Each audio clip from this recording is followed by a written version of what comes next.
எனக்கு வந்த புதுசில் வில்லினா என்னன்னு தெரியாது. என்னை எல்லாம் திட்டுறாங்க. ஸ்ருதி வந்து எனக்கு கமெண்ட்ஸ் படித்து காட்டுவான், இன்னும் அசிங்கமாக திட்டுறாங்க, இன்னும் செருப்பால் அடிக்க போகிறாங்க, இன்னும் ரோட்டில் போனால் துண்டை உருவிட்டு விட்டுருவாங்க அப்படிலாம். ஸோ நான் பயந்துட்டேன். சினிமாவுக்கு நான் வந்த புதுசு, வந்த 3 நாளில் ஒரு 5 நாளில் எனக்கு அடுத்தடுத்த வாய்ப்புகள் கிடைக்குது. எப்படி நடிக்கணும்னு தெரியாது, எப்படி கேமரா ஃபேவர் பண்ணணும்னு தெரியாது, யார் யார் சப்போர்ட்டிவா இன்னை வரைக்கும் யாரும் எனக்கு சப்போர்ட்டிவ் கிடையாது, அது அடுத்த விஷயம். பட் எனக்கு ஒரு நல்லது சொல்லிக் கொடுக்க கூட எனக்கு யாரும் கிடையாது.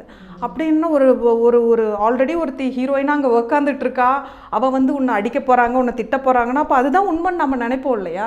ஸோ நான் பயத்தில் நான் பண்ணவே மாட்டேன்னு வேற நான் சொல்கிறேன், நான் பண்ண மாட்டேன், என்னை அடிப்பாங்க, போனால் வந்து என்னை திட்டுவாங்க, துண்டெல்லாம் உருவிட்டு விடுவாங்கன்னு சொல்கிறாங்க, நான் வரமாட்டேன். அதெல்லாம் அப்படிதான். அம்புட்டு வெகுலியா வருந்தோம், அம்புட்டு வில்லி தான் அப்படிதான் காட்டுறாரு. வெகுலி தானே. அப்புறம் இங்க எல்லாம் வந்து நம்மளுக்கு தெரியாது சினிமா பீப்புள்ஸ் எப்படி பேசுவாங்க, என்ன பண்ணுவாங்க, இப்பவும் எனக்கு தெரியாது.